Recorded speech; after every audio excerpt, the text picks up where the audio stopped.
This is Rob with Stretch Therapy Vancouver. Today I want to talk about our back.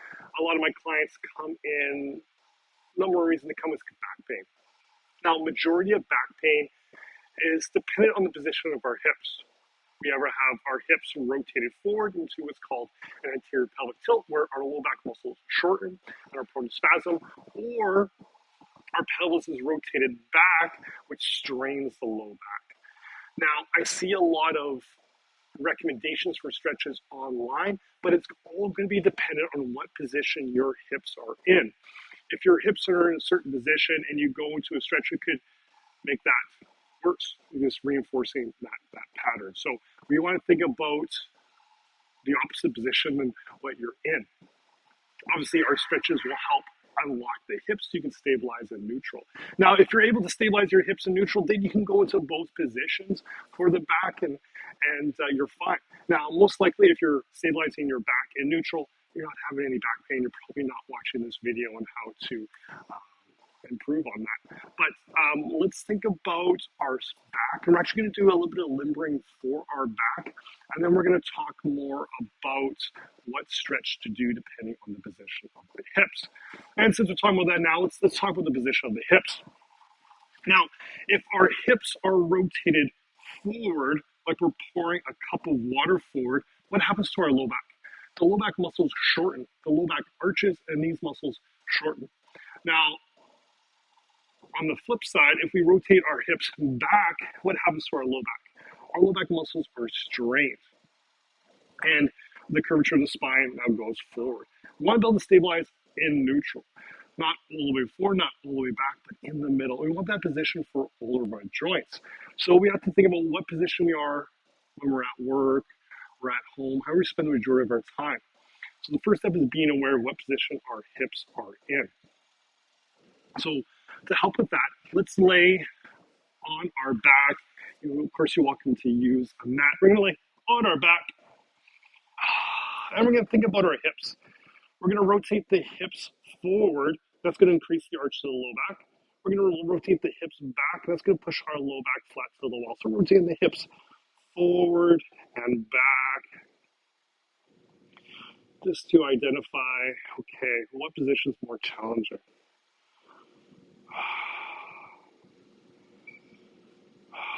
Good. Okay, let's stabilize the hips in neutral. Now let's reset our neck. We're going to rotate our head to one side. Exhale. Let's rotate our hips to our head to the other side. Exhale. Rotate our head side to side in a controlled manner, just to reset our neck and spine. When practicing these rotations, we want to do at least 10 repetitions. Of course, you're welcome to do more if you like, 20 or 30. Now, these rotations, you can practice daily. There's a couple stabilizers of the spine that are only recruited when we rotate. So it's a great technique to do before work, after work.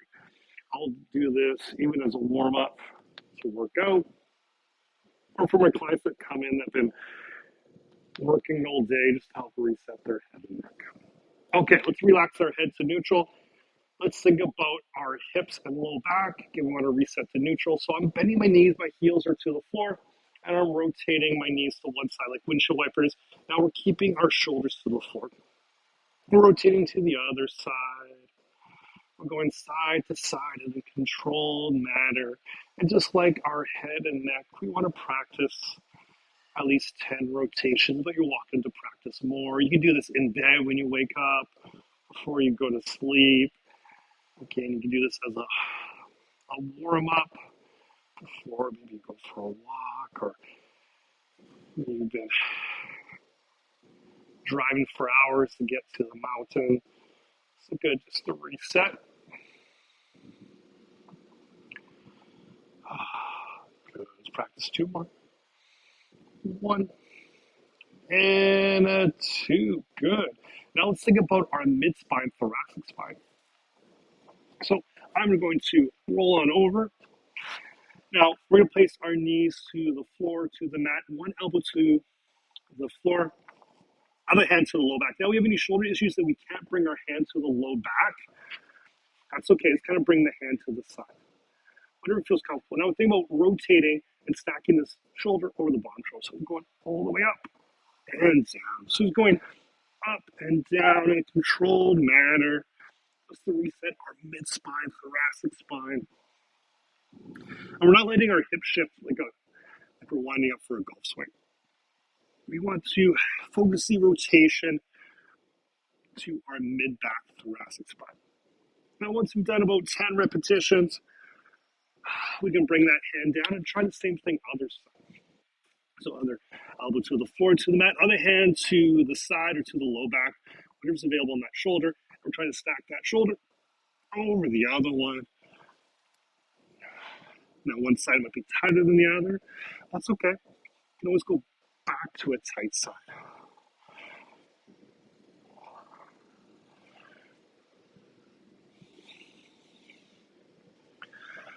Okay, good. Let's do one more exercise to help improve the stability of our spine. So we're going to go into this hands and knees position.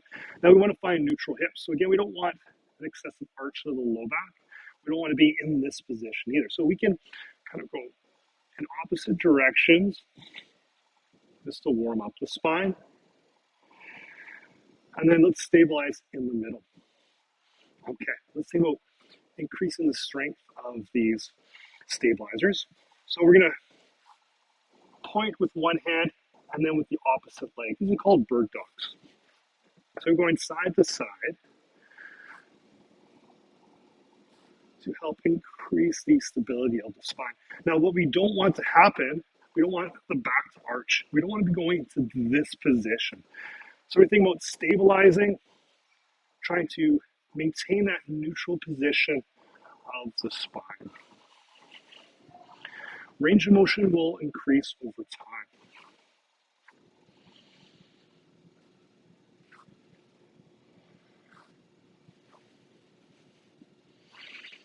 Great. Okay.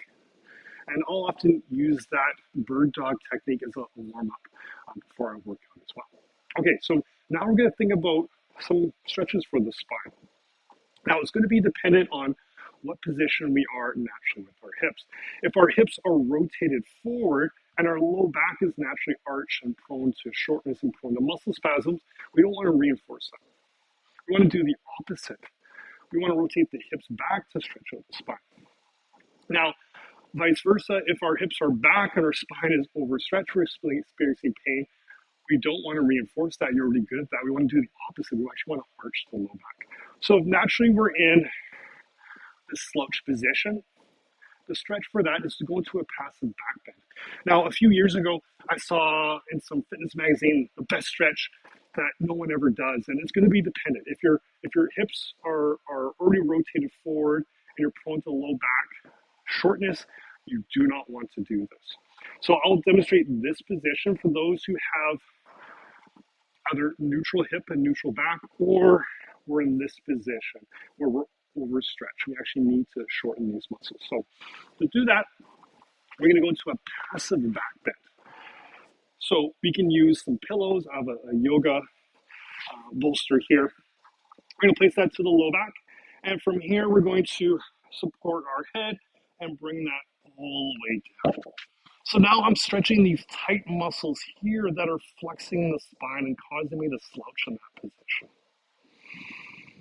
My hands are palm up on the floor, my head supported by the floor, my tailbone supported, my feet are supported. And the stretch for these tight abdominal muscles is to breathe. I'm just breathing in, breathing out, breathing in and out. Just enjoying that position. Now, since we adjust the spine from being slouched and flexed, and we put our back into extension, these automatic stabilizers may fatigue really quickly. They're not used to working. So if we feel that the low back muscles might start to cramp up or they start to fatigue, that's okay. We can just pull the bolster or pull a pillow or two that you're using at home out of the way, even a rolled up yoga mat, whatever you have. And in fact, We have a rule in stretch therapy. Anytime we go into a back bend, we always pair it with flexion just to make sure those low back muscles don't get stuck in that short position. Now you're welcome to practice this technique if it's right for you, as long as you like. When you're done, we're just going to lean to the side. We can pull that bolster or pillow out. We're going to now lay flat to the floor, to the mat. And just to make sure the low back muscles don't get stuck in that short position, we're going to pull the knees in. By pulling the knees in, we now go into flexion on the spine. We go into what's called the flexion relaxation response, which neutralizes the electrical stimulus of the low back. And when we're done, we can bring that down. Now, in fact, that technique is the exact technique we use to stretch the low back. If your hips are naturally rotated forward excessively in this shortened low back position.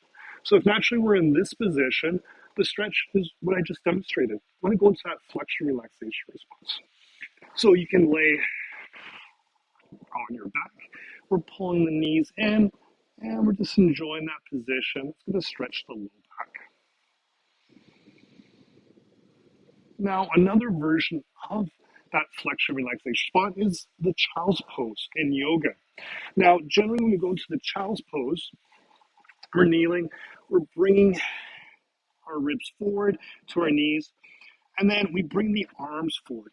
Now, what I notice is a lot of people have tight shoulders, so our spine doesn't go from flex, it goes into this arch position. So I like this little modification. We can relax our ribs. Instead of bringing the arms forward, we bring the arms back. And now we can go into that flexion relaxation response. But if we don't have the knee and ankle mobility or hip mobility, go to the laying version. We just lay on our back, pulling the knees in, and stretch out the low back. So for whatever technique that works for you, either going into the passive back bend with a pillow or just pulling the knees in towards your ribs to stretch the low back, I encourage you to practice the technique that's right for you. And when you're done, we can bring the heels back to the floor, keep our shoulders to the floor. We can rotate side to side in a controlled manner for at least 10 repetitions.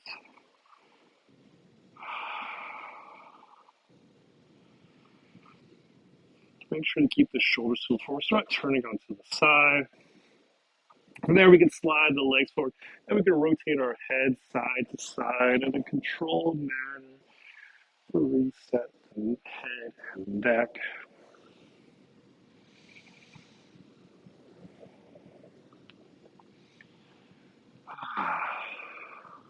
Good. Let's relax the head to neutral. Let's find neutral hips, not only forward, not only back, but in the middle.